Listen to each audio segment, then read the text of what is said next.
नमस्कार, स्वागत है आपका। मैं हूं आपके साथ सपना दीपक मतीशा। बुलेटिन का आगाज करेंगे। छत्तीसगढ़ के राज्यपाल रमन डेका ने पहली बार जो है माओवादी इस बीच आपको बताते चले कि जहां पर कैंपों, जल संचयन, जैविक कृषि, टीबी उन्मूलन और शिक्षा और एनसीसी गतिविधियों पर विस्तृत चर्चा की है। और इस बीच राज्यपाल ने अधिकारियों से समर्पण भाव से काम करने के लिए कहा, आह्वान किया और योजनाओं के क्रियान्वयन में आपसी समन्वय बनाए रखने की सलाह दी है। उन्होंने जल स्तर सुधारने और जैविक खेती को प्रोत्साहित करने हेतु जागरूकता फैलाने पर जोर दिया और अंत में उन्होंने कहा कि बीजापुर का समग्र विकास ही हमारा मुख्य लक्ष्य होना चाहिए। तो इस भी तस्वीरें आपको दिखा रहे हैं जहां पर छत्तीसगढ़ के राज्यपाल रमन डेका ने पहली बार माओवाद प्रभावित बीजापुर जिले का दौरा किया है और इस ऐतिहासिक दौरे के दौरान उन्होंने जिले के विकास कार्यों का अवलोकन किया है और जिला स्तरीय अधिकारियों की समीक्षा बैठक ली है। इस बीच राज्यपाल ने कहा कि कठिन परिस्थितियों के बावजूद जिला प्रशासन द्वारा किए गए कार्य सराहनीय है और बैठक में माओवाद प्रभावित क्षेत्रों की स्थिति, सुरक्षा कैंपों, जल संचयन और जैविक कृषि, टीबी उन्मूलन, शिक्षा और एनसीसी गतिविधियों पर विस्तृत चर्चा हुई है। राज्यपाल ने अधिकारियों से समर्पण भाव से कार्य करने का आह्वान किया है और योजनाओं का क्रियान्वयन में आपसी समन्वय बनाए रखने की सलाह दी है।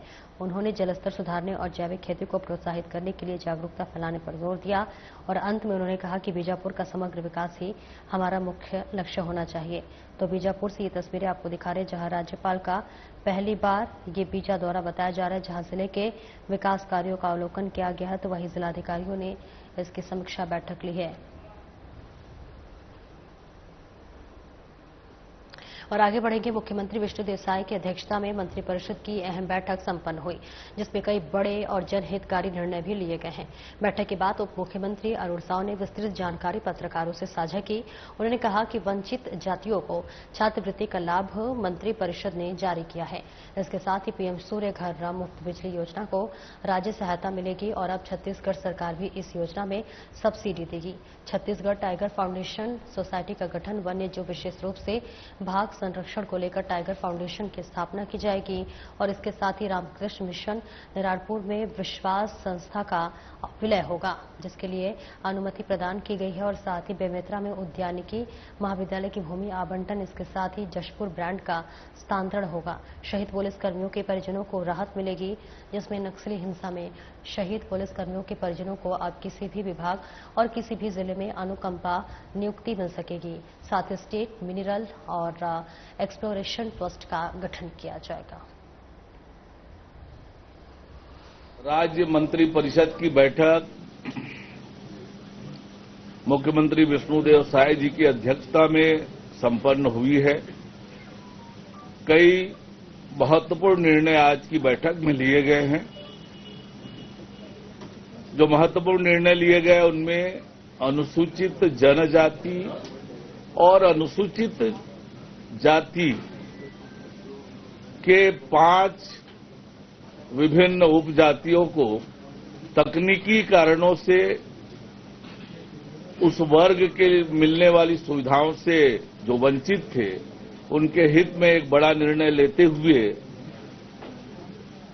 डिहारी कोरवा, बघेल छत्री, संसारी उराव तथा पविया समाज के विद्यार्थियों को अनुसूचित जनजाति के समतुल्य तथा डोमरा जाति के विद्यार्थियों को अनुसूचित जाति के समतुल्य राजमद से राज्य छात्रवृत्ति तथा शिष्यवृत्ति प्रदान किए जाने एवं छात्रावास आश्रमों में स्वीकृत सीट के अधीन प्रवेश दिए जाने की सुविधा प्रदान करने का ये बहुत महत्वपूर्ण निर्णय आज की बैठक में लिया गया। आज की मंत्रिपरिषद में अक्षय ऊर्जा को बढ़ावा देने के लिए और बिजली उपभोक्ताओं को आर्थिक लाभ पहुंचाने के लिए प्रधानमंत्री सूर्य घर मुफ्त बिजली योजना के अंतर्गत घर की छतों में सोलर रूफटॉप संयंत्र की स्थापना में राज्य शासन द्वारा उपभोक्ताओं को वित्तीय सहायता प्रदान किए जाने का एक महत्वाकांक्षी और महत्वपूर्ण निर्णय लिया गया है। मंत्रिपरिषद ने राज्य के वन जीव खासकर बाघों के संरक्षण और इको टूरिज्म को बढ़ावा देने के लिए एक महत्वपूर्ण पहल करते हुए छत्तीसगढ़ टाइगर फाउंडेशन सोसाइटी गठन करने का निर्णय लिया है। मंत्रिपरिषद द्वारा अशासकीय अनुदान प्राप्त शिक्षण संस्था रामकृष्ण मिशन आश्रम नारायणपुर की सहयोगी संस्था Vivekananda institute of social welfare एवं सेवाएं छत्तीसगढ़ विश्वास को रामकृष्ण मिशन आश्रम नारायणपुर के मर्ज करने का अनुमोदन किया है। उद्यानिकी विश्वविद्यालय की स्थापना के लिए बेमेतरा जिले के साजा तहसील के अंतर्गत बेलगांव में राजगामी संपदा की 94.290 हेक्टेयर भूमि में से 100 एकड़ भूमि उद्यानिकी विभाग को निःशुल्क प्रदान करने का निर्णय लिया गया है। हम सब जानते हैं कि जशपुर जिले में महिला स्व सहायता समूहों द्वारा हर्बल, महुआ, चाय जैसे पारंपरिक उत्पाद जसप्योर ब्रांड के तहत तैयार किए जा रहे हैं। इन उत्पादों को व्यापक बाजार उपलब्ध कराने और विपणन को बढ़ावा देने हेतु इस ब्रांड को राज्य शासन अथवा CSIDC को हस्तांतरित करने के प्रस्ताव का मंत्रिपरिषद ने अनुमोदन किया है। ब्रांड हस्तांतरण से एग्रो व फूड प्रोसेसिंग इकाइयों को बढ़ावा मिलेगा, स्थानीय कच्चे माल की मांग बढ़ेगी और आदिवासी बहनों को रोजगार के अधिक अवसर मिलेंगे। ट्रेडमार्क हस्तांतरण से राज्य पर कोई अतिरिक्त वित्तीय भार नहीं पड़ेगा। मंत्रिपरिषद द्वारा एक और बहुत ही महत्वपूर्ण निर्णय आज की बैठक में लिया गया, जिसके माध्यम से शहीद पुलिसकर्मियों के सर्वोच्च बलिदान को ध्यान में रखते हुए अनुकंपा नियुक्ति हेतु जारी एक्जाई पुनरीक्षित निर्देश 2013 के कंडिका 13.3 में संशोधन करने का निर्णय लिया गया। इसके माध्यम से नक्सली हिंसा में शहीद पुलिस सेवकों के प्रकरण में उनके परिवार के किसी भी पात्र सदस्य, महिला हो या पुरुष, को विकल्प के आधार पर पुलिस विभाग के अलावा अन्य विभाग में राज्य के किसी भी जिला या संभाग में नियुक्ति दी जा सकेगी। पहले अनुकंपा नियुक्ति यथासंभव उसी विभाग या कार्यालय में देने की व्यवस्था थी जिसमें दिवंगत शासकीय सेवक निधन से पूर्व कार्यरत था। मंत्रिपरिषद द्वारा राज्य में गौण खनिजों को सुव्यवस्थित अन्वेषण, पूर्वेक्षण एवं अधोसंरचना के विकास के लिए महत्वपूर्ण निर्णय लेते हुए स्टेट मिनरल एक्सप्लोरेशन ट्रस्ट के गठन की अधिसूचना के प्रारूप का भी अनुमोदन आज मंत्रिपरिषद ने किया। और कुशाभाऊ ठाकरे परिसर राजधानी रायपुर में भाजपा विधायक दल की महत्वपूर्ण बैठक संपन्न हुई। बैठक के बाद उप मुख्यमंत्री अरुण साव ने जानकारी देते हुए कहा कि बैठक में मुख्य रूप से प्रधानमंत्री मोदी के 11 साल के कार्यकाल पूरे होने पर कार्यक्रम को लेकर चर्चा हुई है। 9 जून से लेकर 21 जून तक जो कार्यक्रम निर्धारित किया गया था उस कार्यक्रम की योजना और सूचना पर चर्चा हुई है। 21 जून को से योग दिवस व्यापक रूप से आयोजित करने के निर्देश दिए गए हैं। अलग अलग संगठनों के माध्यम से योग दिवस आयोजित किया जाएगा। इसमें हमारी सहभागिता को लेकर भी चर्चा हुई है और इसी के साथ 25 जून को आपातकालीन दिवस पर कई आयोजन होंगे। आपातकाल की घटनाओं को जनता तक ले जाने के लिए व्यापक कार्यक्रम किया जाएगा। उन्होंने कहा कि कांग्रेस ने संविधान की हत्या की और आपातकाल के दौरान लोकतंत्र की रक्षा करने वालों का सम्मान किया जाएगा। 23 जून को श्यामा प्रसाद मुखर्जी बलिदान दिवस की तैयारी भी की गई है और इन सभी कार्यक्रमों में समान रूप से हर बूथ पर एक पेड़ मां के नाम की भागीदारी सुनिश्चित करने के भी निर्देश दिए गए हैं। 15 अगस्त तक यह वृक्षारोपण अभियान चलेगा।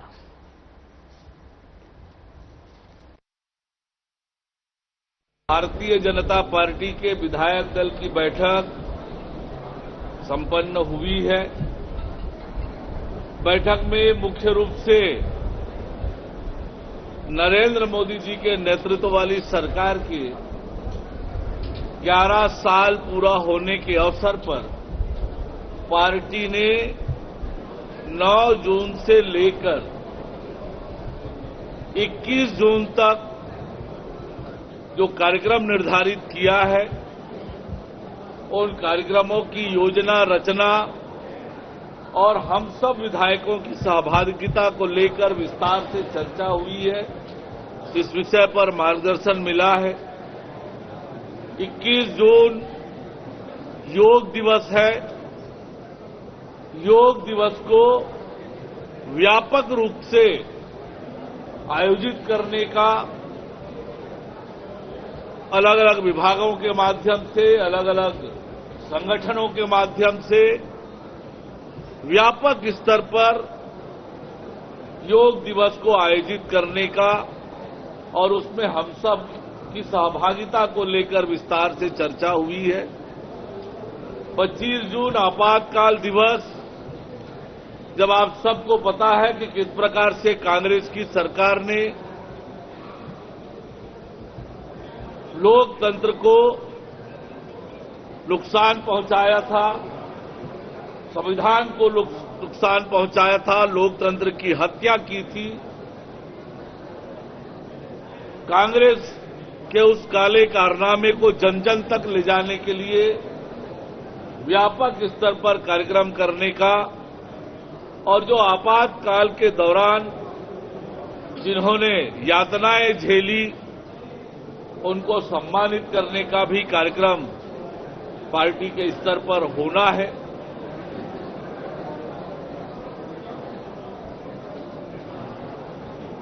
ग्यारह साल की जो उपलब्धियां हैं, उन उपलब्धियों को व्यापक रूप से अलग अलग कार्यक्रमों के माध्यम से करने का निर्णय हुआ है।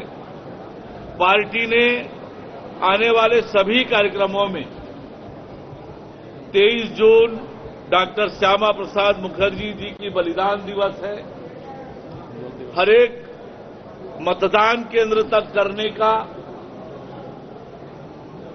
निर्देश पार्टी का है, उसकी तैयारी करने का और इन सब कार्यक्रमों में नियमित रूप से एक पेड़ मां के नाम और हर मतदान केंद्र तक वृक्षारोपण का अभियान चले और इसमें जन भागीदारी सुनिश्चित करने का निर्देश पार्टी ने दिया है, ताकि सब लोगों का एक जन भागीदारी से व्यापक तौर पर ये वृक्षारोपण का अभियान चले और ये आने वाले 15 अगस्त तक ये वृक्षारोपण के अभियान को लगातार चलाते रहने का निर्देश है। साथ ही 29 जून प्रधानमंत्री माननीय नरेंद्र मोदी जी की मन की बात है, उस मन की बात को भी हरेक बूथ में आयोजित करने के विषय में चर्चा हुई है और निश्चित रूप से आज हमारे राष्ट्रीय सह संगठन महामंत्री आदरणीय शिव प्रकाश जी, मुख्यमंत्री आदरणीय विष्णुदेव साय जी, प्रदेश प्रभारी आदरणीय नितिन नवीन जी, पार्टी के क्षेत्रीय संगठन महामंत्री अजय जामवाल जी, प्रदेश अध्यक्ष आदरणीय किरण देव जी, महामंत्री संगठन पवन साय जी, इन सबका मार्गदर्शन विधायक दल में प्रस्तुत हुआ है। आने वाले समय में जो कार्यक्रम होने वाले हैं, उस सबको लेकर विस्तार से चर्चा बातचीत हुई है।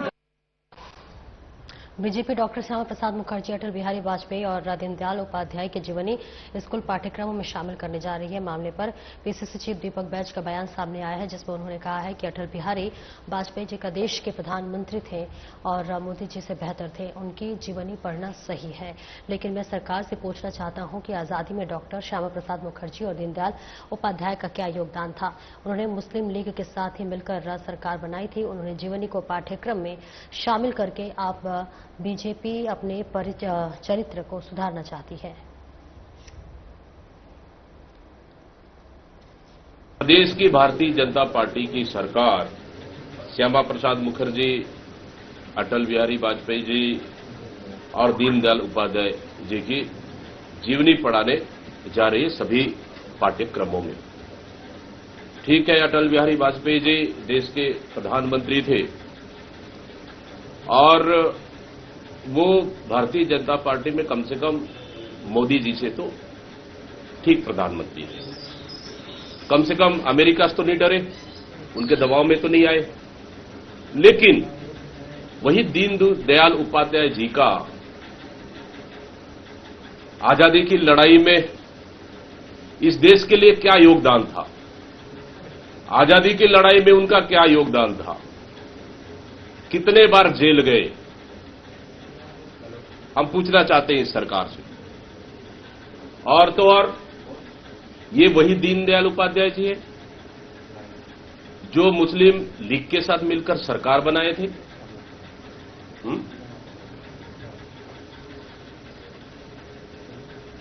और श्यामा प्रसाद मुखर्जी जी मुस्लिम लीग के साथ मिलकर सरकार बनाए थे। वो मुस्लिम लीग जो हमारे देश का विभाजन का कारण बना। क्या योगदान है, मैं पूछना चाहता हूं इस देश के लिए। क्या हमारे पाठ्यक्रम में शामिल होकर और उनकी जीवनी को कोर्स में शामिल कर आखिर भारतीय जनता पार्टी क्या अपने चाल और चरित्र को सुधारना चाहती है? क्या हम पूछना चाहते हैं, देश में क्या योगदान था।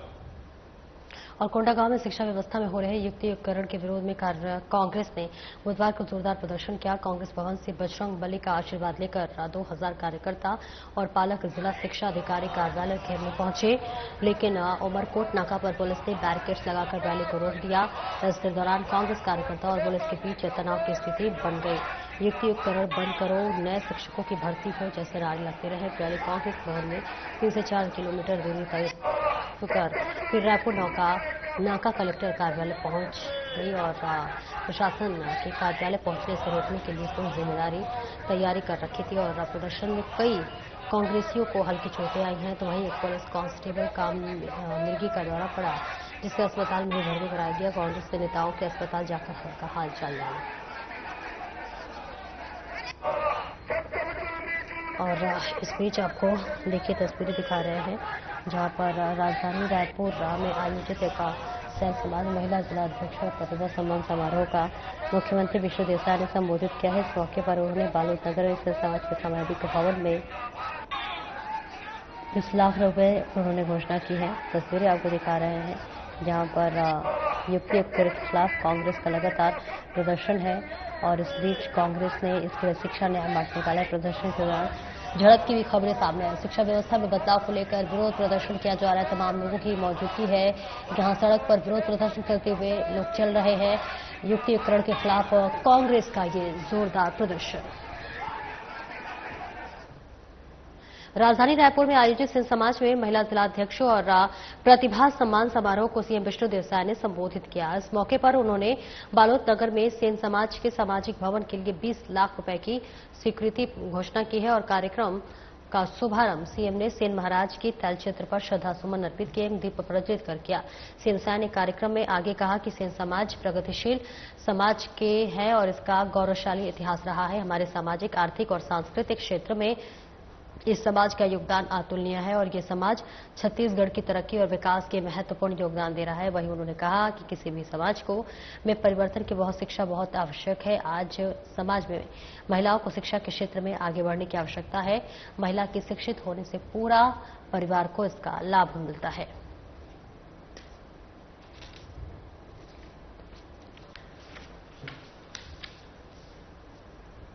मुख्यमंत्री विष्णुदेव साय ने निवास कार्यालय में आयोजित कार्यक्रम को संबोधित किया। इस दौरान सीएम ने कहा कि हमारी सरकार राज्य सड़क परिवहन और यातायात को सुरक्षित और सुगम बनाने के लिए सर्वोच्च प्राथमिकता दे रही है। परिवहन और यातायात सुरक्षा में लगे उड़नदस्ता दल को 48 नवीन वाहनों की तैनाती से दुर्घटनाओं में निश्चित रूप से कमी आएगी, यातायात सुगम होगा और लोगों में ट्रैफिक नियमों के पालन को लेकर जागरूकता बढ़ेगी।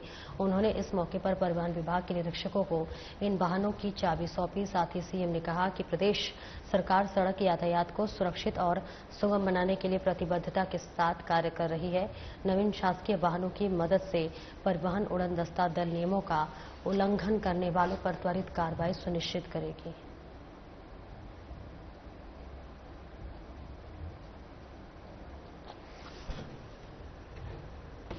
मुख्यमंत्री विष्णुदेव साय ने छत्तीसगढ़ राज्य बाल अधिकार संरक्षण आयोग के 15वें स्थापना दिवस समारोह के मौके पर बाल अधिकारों के प्रति जागरूकता लाने के लिए सार्थक और रक्षक अभियान का शुभारंभ किया। इस मौके पर रायपुर स्थित पंडित दीनदयाल ऑडिटोरियम में आयोजित कार्यक्रम को संबोधित करते हुए कहा कि राज्य के सुदूर अंचलों में बाल अधिकारों के प्रति जागरूकता बढ़ाने में राज्य बाल अधिकार संरक्षण आयोग की महत्वपूर्ण भूमिका है। उन्होंने कहा कि सार्थक और रक्षक जैसे नए अभियान जनमानस में बच्चों के अधिकारों के लिए जागरूक करने में कारगर सिद्ध होंगे। इसके साथ ही छत्तीसगढ़ राज्य बाल अधिकार संरक्षण आयोग की नई मार्गदर्शिका बुकलेट, रक्षक बुकलेट और good touch, bad touch, safe touch, मानव तस्करी और शिक्षा के अधिकार पर आधारित कार्टून पुस्तकों का भी विमोचन किया गया।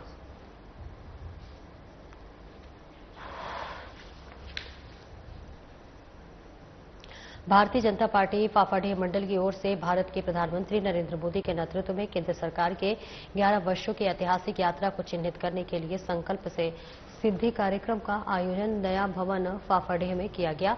कार्यक्रम के मुख्य वक्ता उत्तर विधायक पुरंदर मिश्रा रहे, जिन्होंने मोदी सरकार के 11 वर्षों की विकासात्मक, जन कल्याणकारी और राष्ट्रहित कारी उपलब्धियों को विस्तार से साझा किया। उन्होंने उपस्थित कार्यकर्ताओं और जनसमूह को राष्ट्र सेवा की सामूहिक शपथ भी दिलाई। वहीं विधायक मिश्रा ने अपने वक्तव्य में कहा कि प्रधानमंत्री मोदी के नेतृत्व में भारत ने बीते 11 वर्षों में आत्मनिर्भरता, सुरक्षा, स्वच्छता, तकनीकी नवाचार और वैश्विक सम्मान के नए आयाम गढ़े हैं और संकल्प से सिद्धि की ओर से कदम बढ़ाया है, जिसमें हर नागरिक की भागीदारी रही है।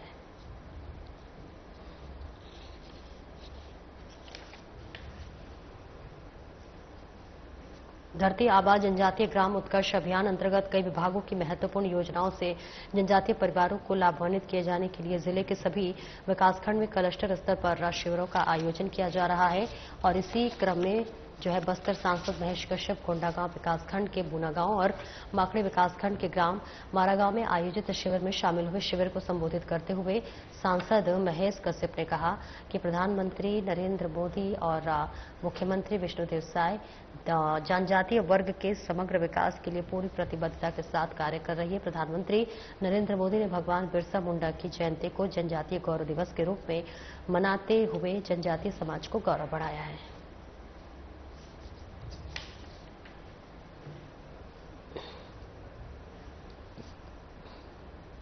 रायपुर लोकसभा क्षेत्र के सांसद और बीजेपी के वरिष्ठ नेता बृजमोहन अग्रवाल ने केंद्र सरकार के 11 वर्ष पूर्ण होने के उपलक्ष्य में आयोजित प्रोफेशनल मीट एवं प्रदर्शनी का उद्घाटन किया। बृजमोहन अग्रवाल ने कहा कि प्रधानमंत्री नरेंद्र मोदी के नेतृत्व में केंद्र सरकार के 11 वर्ष हर आम नागरिक के जीवन में खुशहाली, सम्मान और सुरक्षा लाने वाले रहे हैं। उन्होंने कहा कि गरीबों को पक्के मकान, किसानों को तिगुनी आय और महिलाओं को सशक्तिकरण, युवाओं को नए अवसर और देश को आत्मनिर्भरता, यह इन वर्षों की असली उपलब्धियां है। अग्रवाल ने कहा कि आज भारत की अर्थव्यवस्था विश्व में चौथे स्थान पर पहुंच चुकी है और तीसरे स्थान की ओर तेजी से अग्रसर है। इस मौके पर सांसद बनने के 1 वर्ष पूर्ण होने पर पार्टी कार्यकर्ताओं, क्षेत्र के सम्मानित जनता ने बृजमोहन अग्रवाल को बधाई दी और उनका माला पहनाकर भव्य स्वागत किया।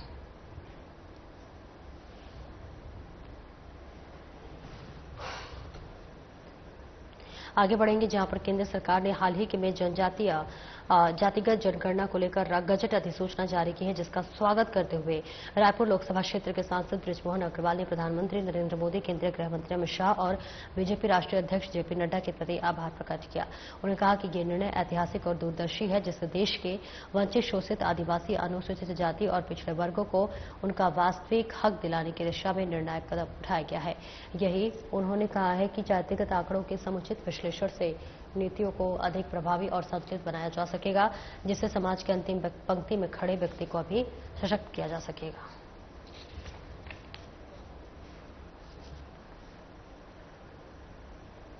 फिलहाल इस बुलेटिन में इतना ही। नमस्कार।